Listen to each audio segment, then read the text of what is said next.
Welcome to Ali Fitness Podcast, a weekly production all about bringing health into fitness.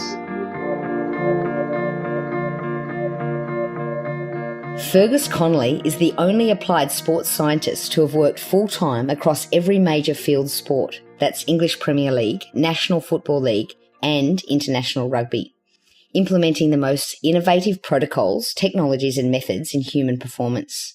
He's a performance director and sports scientist mentor, an author, keynote speaker and lecturer on high performance, a team sports auditor and sports technology and innovation advisor, and I'm sure I've missed a few other accomplishments. In fact, to me, the most impressive is being the performance director for the San Fran 49ers. Fergus, welcome to the show. Thank you very much for having me. You're just saying that because we had Jared Hayne with us at the time. That's how many years ago is that? That's, I think, 2 years ago. And actually, I am going to boast a little bit. It was me, actually, who brought his name to the Niners' attention at the time. A very good friend of mine, Tony Smith, whose brother is Brian Smith, the rugby league coach, mentioned to me that this guy who I'd never heard of before, Jared Hayne, was interested in playing football and was going to meet with the Seattle Seahawks. So I was speaking with the general manager the next day and I said, hey, do you want to get in on this? You know, I think we should take a look at him because if he's going to go somewhere, we need to be the team to have a look at him. So I got in touch with Jared through Tony and we managed to get the first Australian to play in the National Football League at the San Francisco 49ers. Wow, I hope you get a good cut of his salary then. I'm afraid not. So Fergus, can you talk us through your journey and how you sort of got to where you are today? And I'm just astounded, like, to become the 49ers S&C coach, I don't imagine it's too easy. I think I've been fortunate to really enjoy understanding and learning about performance, whether it's in sport or in any other area. And it's just been a passion of mine. And I have just studied, enjoyed learning, traveling to learn from, and met some wonderful people who've helped me along the way. And it truly is a passion. It's a labor of love. You know, I haven't really worked in years. The Niners at the time were one of the teams that were looking to put in place a more advanced performance model, like many American teams. And the timing was right to get the opportunity to work with them. It was a great experience. Oh, that sounds a bit too easy. Tell us more. I mean, if I'm a 21-year-old and I want to be the S&C coach for 49ers, I assume it's a bit different today maybe, but how would I even go about it? I think the best piece of advice I can give is that you need to take a long-term view. Don't rush it. I forget where I heard the saying, soon ripe, soon rotten. You need to, have a pathway in place that you know that you're going to, it's like climbing a mountain and you're going to reach these different goals. So find the best people to intern and to work under. It might be finding, I actually did this many years ago. I would read newspaper articles long before the internet was as widely available. And I would search on a Sunday for the long in-depth focus pieces. And I would look for the coaches' names who were, the best coaches in the different sports, or the track athlete, who was the speed coach, who was the psychologist. And I would write them down and I would over the years try and go and learn from them. And I think that's the most important thing you can do is go and learn, find out genuinely who the best people are in the industry, go and offer to work for them. Sometimes, just visit with them. Sometimes you'll have to work for nothing, but just get on that journey and really, really love what you do. I always say there are three things you need to be successful. You need hard work, which, everybody works hard, but there are times when you have to really work hard and sacrifice things. You need to be honest. You need to be brutally honest with yourself, not cut corners. Sometimes you feel sorry for yourself. Sometimes you just have to look in the mirror and recognize when you're taking the easy way. And the last one then is humility. You need to be really humble. And, I laugh sometimes that I had all the answers when I was 24 and I have no answers now, because the more that you learn, the more you realize how complex it is preparing people and how much you've got to learn out there. Fergus, can you give us an example of how you put those 3 H's into practice, the hard work, the honesty and the humility? I have a saying that I'm not sure if I'd shared it before, but that every night when I go to bed, I remind myself that, I'm the best in the world, or that I want to be the best in the world at what I do. And every morning when I get up and look in the mirror again, I remind myself that somebody has taken that place and you're only in second place. and you have to go again. And it's really important, I think, that people keep that balance, because if you get too arrogant, you become complacent, and you know, that arrogance just feeds through to your players. But if you beat yourself up too much, you never actually enjoy what it is that you're doing, and you never, you know, you develop a sense of low self-esteem or a lack of worthiness. So it's about keeping that balance is important when it comes to humility. In terms of hard work, the best piece of advice I can give is just get up early and get out and get going. And then I think the honesty really is being around people, you know, family and friends that you can trust, who will give you an honest answer and aren't afraid to speak truth to power, so to speak, or speak truth to you and tell you that, you know, you're either being too hard on yourself or maybe you're not working hard enough. So, you know, those three things are always universal. I'm interested in sort of delving into what you sort of see as performance. So in your recent book, Game Changer, you wrote, coming out ahead on the scoreboard is only one validation of the game model and its execution. Can you talk us through your philosophy and approach to performance coaching? Yeah, so the reason that I wrote Game Changer, or wanted to, was a really, really simple answer. I wanted to write the book that I would have read or wanted to read as I was coming through as a coach.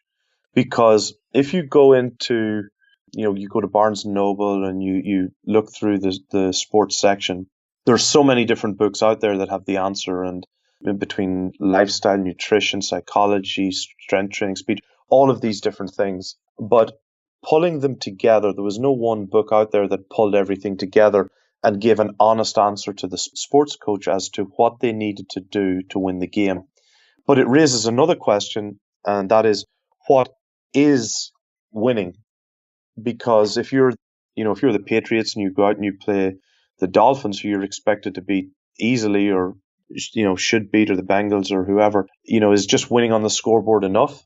So that raised the question where you really are only competing against your own best effort. And that's what every morning when we get up, we're competing against ourselves.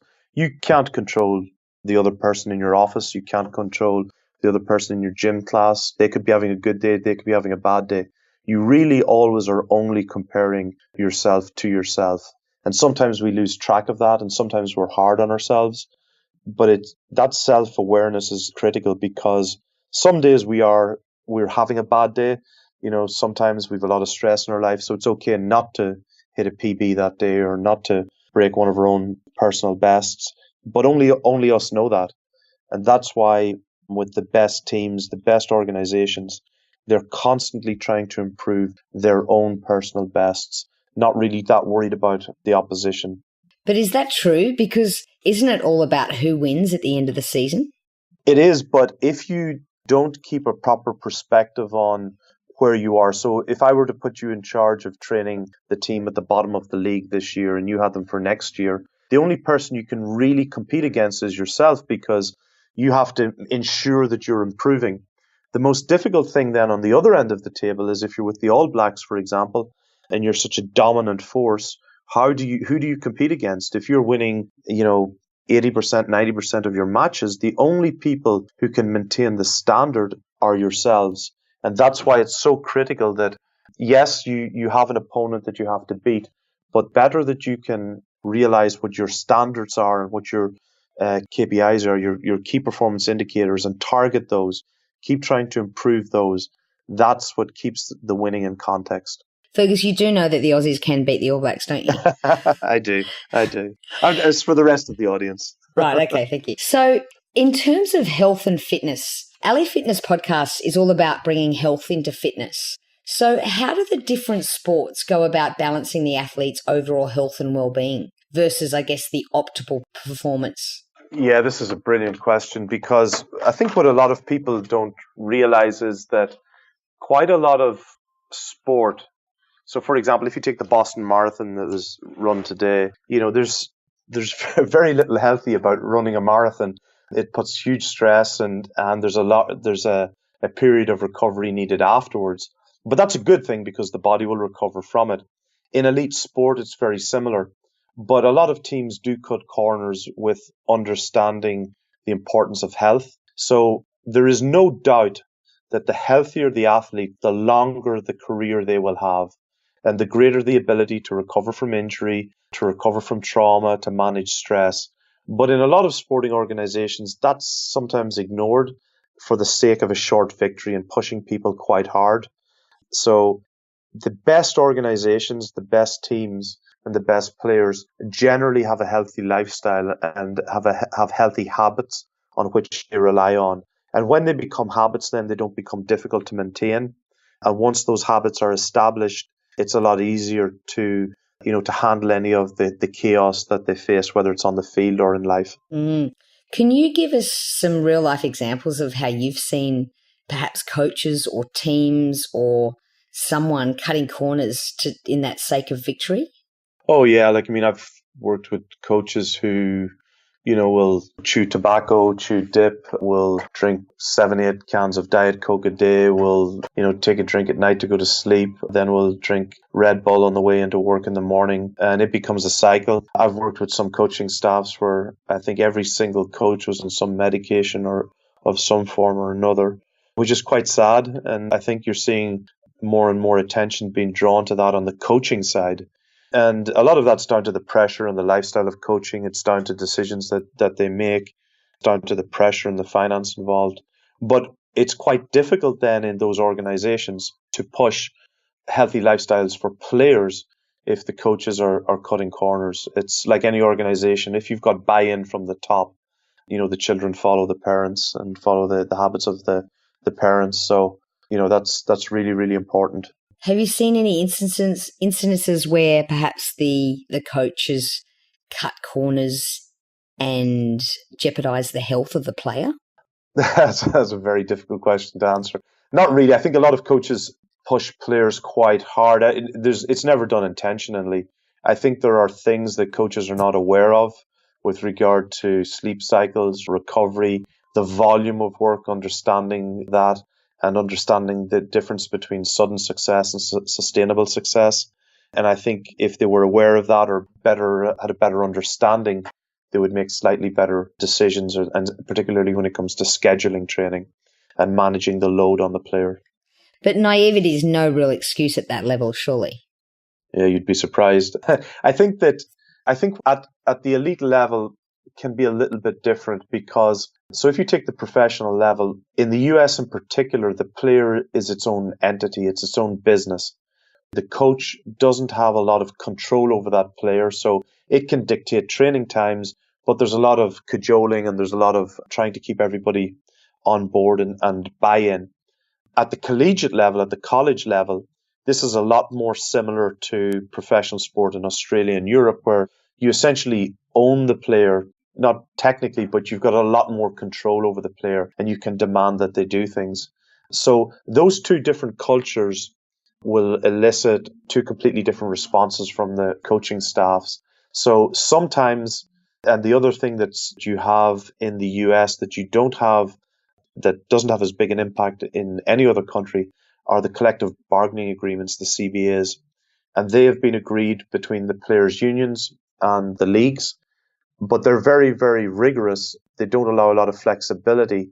And therefore, if it says that you can have a 4-hour practice on a particular day, well, then coaches will practice for 3 hours, 59 minutes and 59 seconds. They will go right up to where that may not be, but just because you can do it, many coaches just take it, just assume that that's exactly what they should do.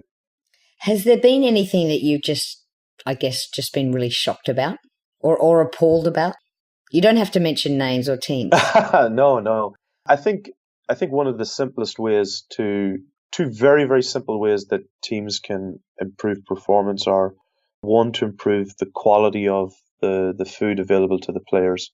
And this usually, in terms of the huge budgets that are available, are a fraction. And I don't mean just improve the quantity, I mean improve the quality. Have proper vegetables. Let's not even worry about getting organic. We can worry about that down the line, but having proper vegetables that are not overly cooked in salt and fats, having cruciferous vegetables available for the players, having non-starchy carbohydrate sources, having good lean meats, fishes, chicken available, no fried food, removing the access to caffeine.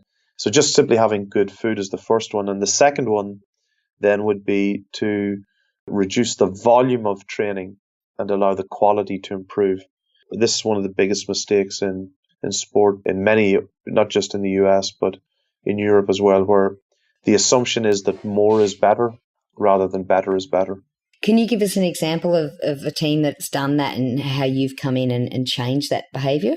I think we've had huge success both at San Francisco and at Michigan, where particularly in San Francisco 49ers, Jed York and his wife were very keen to have good quality food available for the players. So, when the owners are on board and the owners want a good food available for the staff and for the players, that was a really easy change to make. It helped that it was San Francisco. It also helped that, the players and staff all ate in the one cafeteria, which again is just a wonderful endorsement of the Niners ownership itself. But those are easy changes to make. And surely today, at that level, everyone is eating like that, no? A lot of teams have improved, but it's not so long ago that teams were catering, professional teams were catering in. So would there still be some teams out there that aren't eating to what we would sort of consider as healthy meals?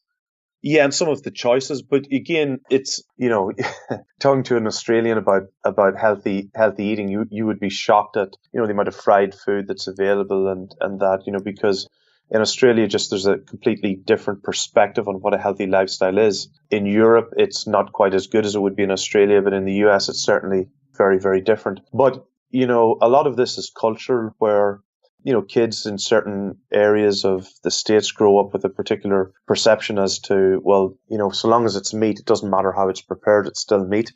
It doesn't matter whether it's fried or whatever. So that's an educational hurdle that you have to overcome. But these are high-level athletes with, I assume, nutritionists on board.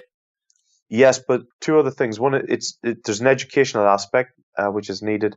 There's also a cultural thing. You just can't go in and turn the tables quickly and expect people to change their taste buds.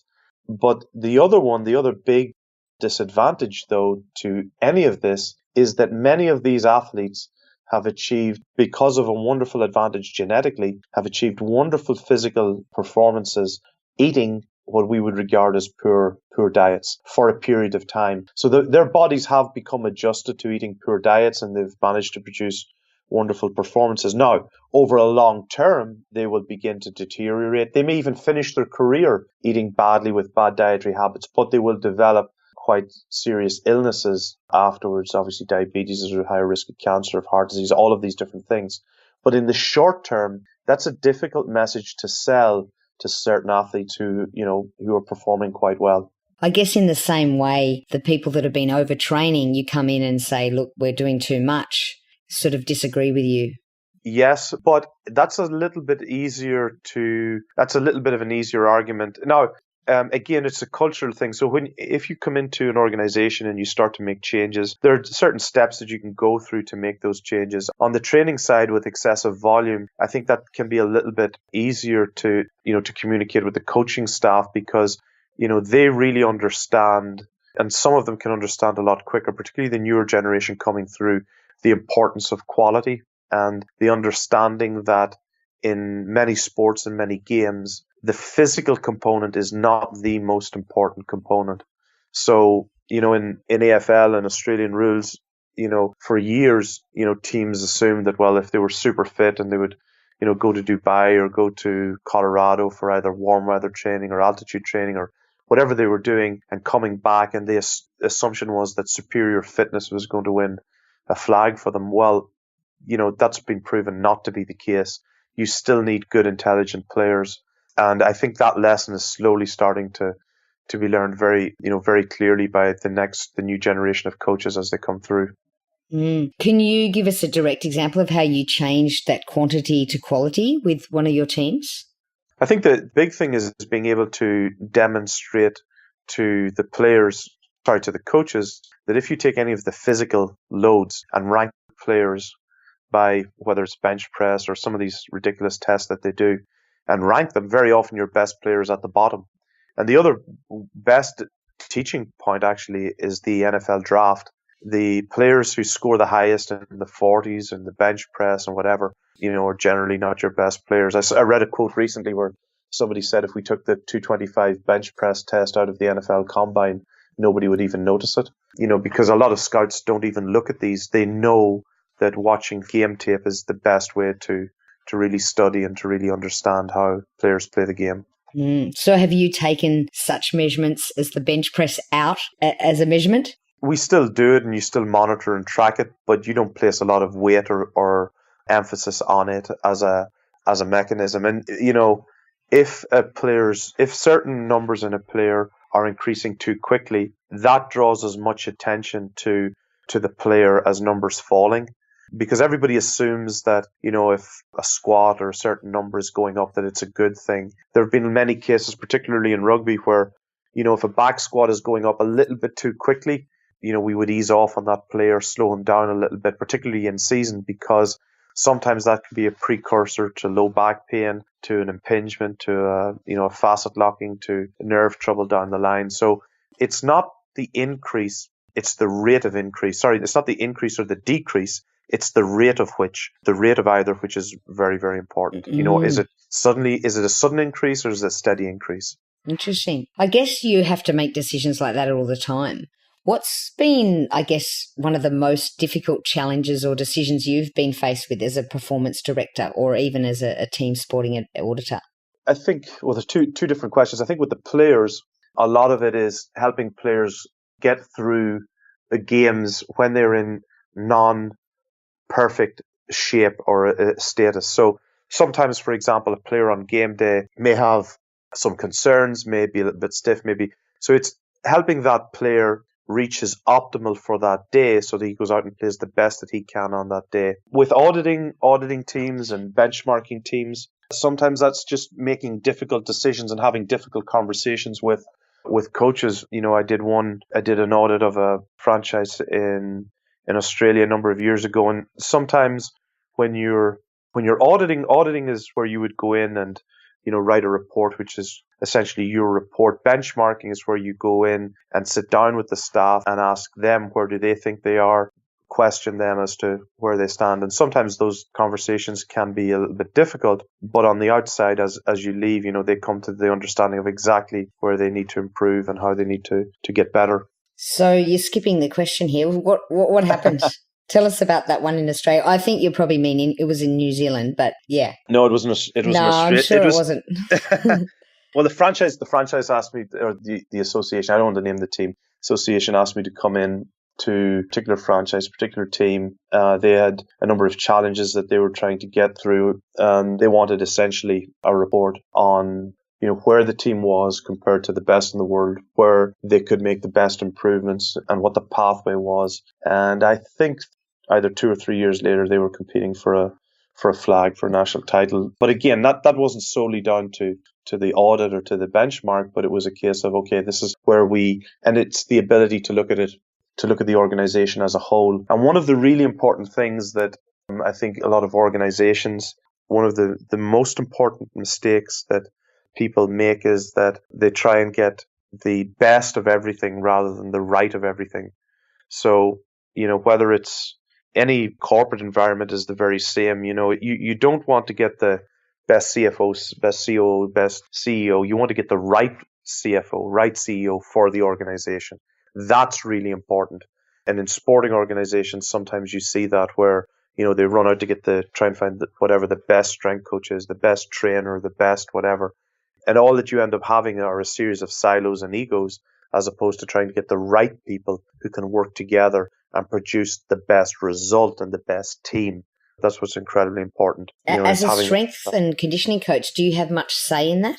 As a performance director, you do. As a strength and conditioning coach, it's important for you then to make sure that you come to work each day to work with the staff, because there's an overemphasis on strength and conditioning at the minute, particularly in the US. There's a belief that strength and conditioning alone is the source of success in many cases, where it's absolutely not. It's the combination of, sometimes you've got an overemphasis on strength and conditioning, where that time would be better off spent in player development, helping them develop tactically or technically or psychologically. So, there's a coach who used to work with us at Michigan, Biff Poggi. He has a school. He's the head coach of a school with Henry Russell called St. Francis Academy. and they focus hugely on player development, not just strength and conditioning, but they look at the player as a whole and try and identify what areas, whether it's psychological improvement, technical skill improvement, or tactical improvement, as well as physical, but it's not just physical. And that school sends more players to colleges than many other. I think it's ranked second in the country, but Alabama, Georgia, Clemson are taking their players each year, and it's largely as a result of them not focusing solely on strength and conditioning. They've got a wonderful strength and conditioning coach who facilitates the development in all those other areas. Whereas you see other organizations and the strength and conditioning overpowers everything to the detriment of the result. That's interesting. So what sort of money is being invested by teams to ensure this health and longevity? Did you say invested or wasted? well, I guess it's both. In some cases it's invested, in some cases it sounds like it's being wasted. Well, I think it depends. I think you've got some organizations that are very, very smart in terms of how the questions they ask, because there's no CEO, there's no GM, there's no owner out there who has the answers, when it comes to building a high performance staff or building a good backroom. What they are able to do is they're able to ask the right questions, have the right people underneath them who they can trust. And when you've got that ability to have an honest conversation, then you can have a very trusting group of people who can get results and get results fast. There are some organizations, some teams that throw money at problems and waste a lot of money. And you see it sometimes, quite often, sad to say, at the bottom end of the table, where teams who are desperate tend to throw money at what they regard as innovative solutions that they've been sold on. So it might be a player tracking thing, it might be a magic psychological test, or it might be a whatever. And it's sadly very often a case of the emperor has no clothes, where the buyer, whether it's the general manager, the CEO, or the owner, just doesn't have the knowledge. They don't know what they don't know. They're sold on this wonderful technology. They invest a lot of money in it. And 6 months, a year later, everybody finds out that, it actually wasn't what it was supposed to be. So the best organizations take their time, and the best organizations really adopt the philosophy of being the settlers, not the pioneers, when it comes to technology and innovation. So what I mean by that is that they wait until another team invests in whatever the technology is, see how successful they are. And if they are successful, then they come in as a settler, not a pioneer. They come in, they, buy the technology too. But at least if the technology was a failure, they've saved money and they've not had to worry about figuring out all of the initial issues and problems. So is there any particular sport or organisation that stands out from the rest, do you think? Personally, I the only one that I've never worked full-time in is Australian rules. I've done lots of work, but I would love to work in Aussie rules at some stage. But I think that Australia had an advantage, I think, many years ago. And this is one of the things that I think people forget. In the US, you've got there's so many people, and there's such a small percentage of people actually play American football or play basketball. So the competition is incredible for these positions. Countries like Australia, like Ireland, like the UK have far smaller populations. So they're far better equipped and have a far longer history of player development, of actually improving players. So like St. Francis Academy in Baltimore that I mentioned, they really pride themselves in taking care of the players, their athletes, their coaches, and developing them rather than simply just purchasing and trading players. So I think that's one of the advantages that you have outside of the US.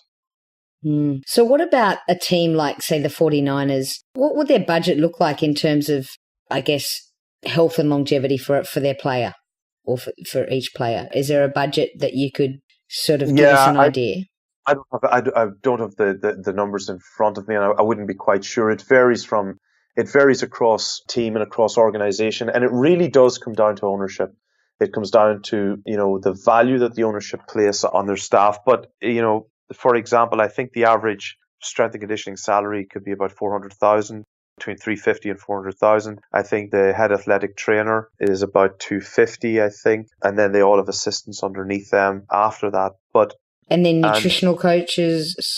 Yes, yeah. In some cases, you've got nutritionists. Some of them are full-time. Some of them are full-time psychologists. But And one of the interesting things is that organizations that rush to employ full-time people suddenly, go from, you've got a player. So imagine the player who maybe previously had a strength coach and a trainer or 5 or 6 people. Sometimes when these staffs explode into having a psychologist, nutritionist, a recovery expert, now you've got rehabilitation departments because your strength staff and maybe your athletic trainer or your physio didn't speak well together and rehabilitation was poor. Well, the solution was, let's create a rehabilitation department or a rehabilitation coach. So anyway, the player very often is now faced with 7 or 8 new faces all of a sudden one season. And that does not always lead to good, the improvements. And the management of those resources is really important, not just the budget. And then you've got, on top of that, you've got technologies whereby it might cost 200,000 or 250,000 to purchase a GPS system or a tracking system for a team. But a lot of teams then forget, well, you've got to pay somebody 50, 60,000 to come in and run that as well. So you're looking at 300,000 to implement and get a system up and running. So when it comes to sports science and the different technologies, it's very, very easy to spend a lot of money fast. And I guess when they do that, there's implications if performance doesn't, progress every year. So can you share with us some insights into what goes on perhaps behind the doors with high-level athletes and their coaches with respect to pressure to perform? I think it depends, because what you've got is you've got so many different moving chairs. So it's very hard, it's very difficult at times to correlate the investment in sports science with wins or losses. And you do see it in any industry. You see coaches who, when the team is successful, certain strength coaches or whatever will put themselves forward as being the reason for the success. When the team loses, you can't find them anywhere. And it's the same in every industry, same in any organization. It's the same with psychologists or whatever. It all varies. But it's very, very difficult to find cause and causation correlations with investment in sports science and wins and losses. But that's the same with coaching changes as well. One of the reasons for this is that very few organizations have like a model where they can see the improvements. And this is why having a good game model, being able to understand exactly what happens in the athlete is really important, and having a holistic model. There are very, very few organizations that have a truly holistic model that understand the importance of health, the game sense, or tactical, technical, physical, and psychological. There are very, very few organizations that have that overarching view. Can you name one that does? I think the Patriots obviously have a good example, have a good model. I'm told the Philadelphia Eagles do, but I haven't visited with them in a while. But the Patriots do for one very particular reason, of course, Bill Belichick, but they generally have a smaller staff. And organizations that have smaller staffs tend to have far better communication across the board. There's far fewer people that are needed to communicate with, far fewer people that you need to keep happy, far fewer silos. All of those things are really, really important to having good, efficient organizations that can spot problems as well. So very often when problems happen, you don't want to have to wade through so many different people to find the problem, find the cause, or find the one person that you need to speak to get the problem solved. So that's why smaller, leaner backroom teams sometimes are far, far more efficient. Interesting. So is there a consistent message that's, across the board yet regarding nutrition, sleep, stress, that holistic approach that you're talking about? I think it's starting to appear. I think that what has happened over the years is that people have, there's been a huge emphasis on fads rather than having a system in place. So one of the things that I've always focused on is I've focused on lifestyle as opposed to sleep, nutrition, psychology. It's really been a focus on lifestyle. Because, if you've got a nutritionist, well, you know that nutrition is going to be taken care of. But if you don't have a sleep coach, well, then is sleep going to be taken care of? So again, this comes down to having, you're not going to employ a sleep coach, but if you've got a lifestyle coach who can take care of all of these things, who maybe has a predominant interest in nutrition or whatever it might be. The other way to do it is that if you've got 5 strength staff, well, you separate the responsibilities. So they all have a primary responsibility for strength and conditioning, but their auxiliary responsibility is nutrition, sleep, rest, recovery, whatever each of these different areas are. And it's very important that they're understood that all of these areas are looked after in a holistic way, because again, you can have the world's best nutritionist, but if the problem is sleep and it's not being addressed, well, then it doesn't matter how good your nutritionist is. Very good point. So knowing what you know, I guess if you had a son or daughter who wanted to be a professional athlete, perhaps in a team sport, which sport would you choose for them if you could? And would you even recommend it? I think that I'm biased because growing up in Ireland, I played Gaelic football, but I think that basketball or AFL, Australian rules, just have the best balance all around. The way that I always ask that question is, if I put you in charge of an island of 10 million people, what sport would you pick as the national sport? The football is a good sport. I think it's very physical. I think there are a lot of obviously concerns parents have over the collision aspect. Basketball is a wonderful sport that combines strength, speed, skill, and fitness. But soccer is too, but it's not an overly physical sport. Rugby is just a little bit too physical. So I think Australian rules, basketball or Gaelic football, any of those three sports. And would you think that elite athlete in one of those sports could remain fit and healthy? There's no doubt that you can do both. You can remain fit and healthy. I think a lot of it just comes down to the culture of the organization. I think a lot of organizations are prepared to push players a little bit beyond, the limits of health to achieve performance, or they don't invest enough in the health aspect because it's a short turnaround in terms of the player's career. But absolutely, you only have to look at, Tom Brady and many of the other players who have good, healthy lifestyles and have played for a long time and been incredibly, not just successful, but happy. And that's the most important thing, that the players are happy doing what it is that they do.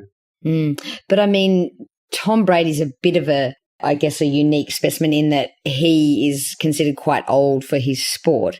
There aren't many people around like that. So is that due to perhaps not looking after longevity and just sort of going for that one-off performance?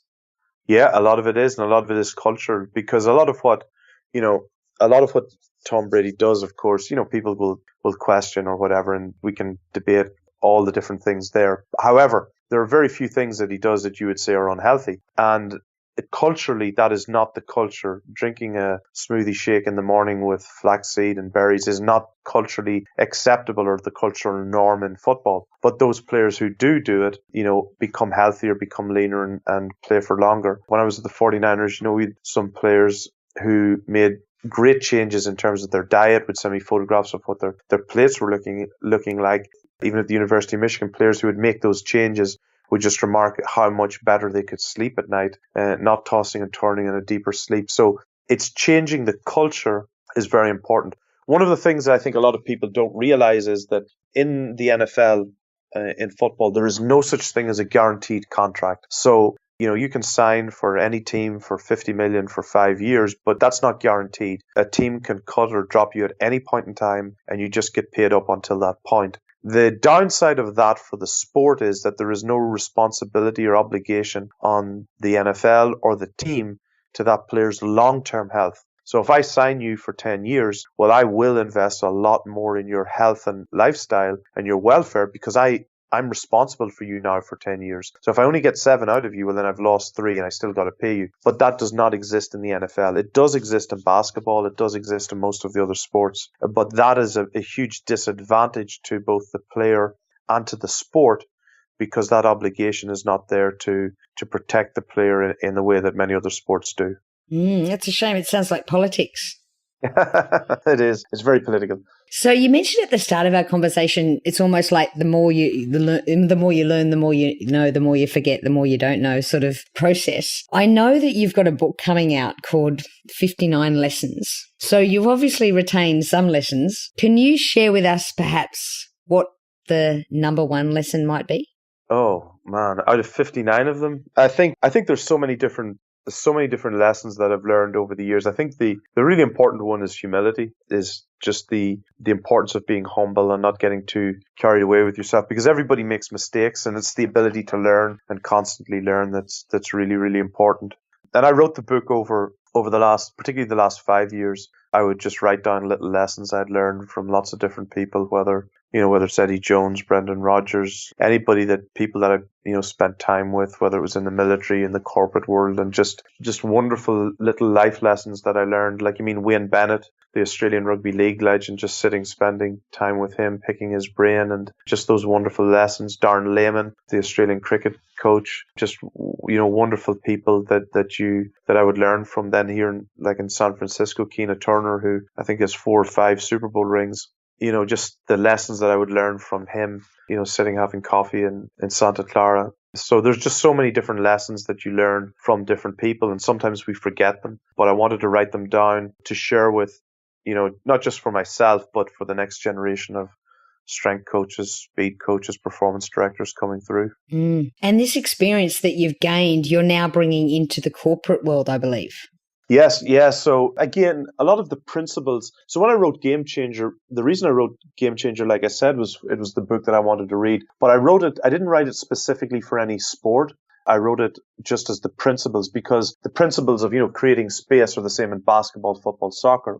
And many of the principles, again, for 59 lessons apply in the corporate world. And I'm a huge proponent of trying to understand the principles behind why things work, as opposed to simply the tactic, the technique, or the formula. And I'm sure you see it the same yourself. People just want, just a recipe, or they just want to just give me the formula. Whereas for, teach a man to fish, if you teach someone the principle behind it, they can apply it in any situation that is appropriate without having to come to you all of the time. And that's why I wrote 59 lessons, was to share those lessons, not just in the sporting world, but to the corporate world as well, and the military world.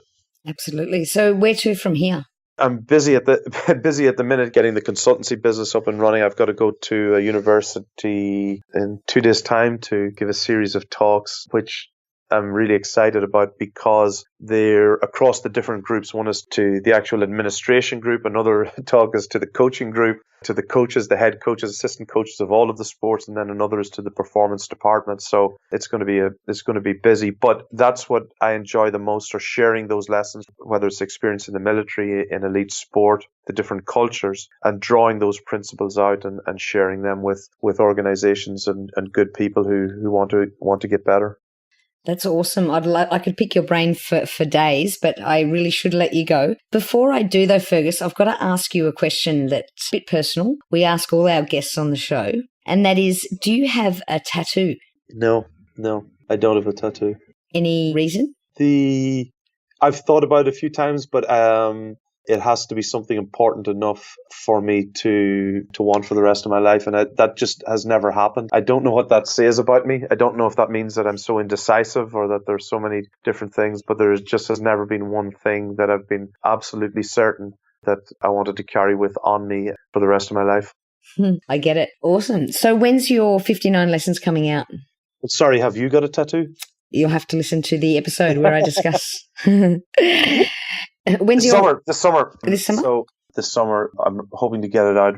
I'm under pressure because, believe it or not, this is another exclusive, but after Game Changers, it was so successful that myself and another friend, Cam Jose in New Jersey, we started a book called Game Changer for American Football, which basically takes Game Changer and takes all of those principles and applies them to American football for high school, collegiate, and the NFL. So I'm trying to get both of those books out this summer.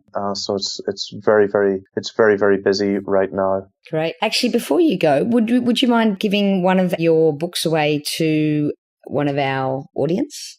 Absolutely. Yeah, awesome. For sure. So maybe the first 5-star review that comes out on iTunes after this episode's released will give a Game Changer to.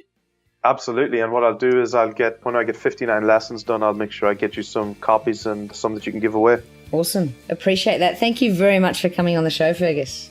Thank you very much for having me. It was a pleasure. Awesome.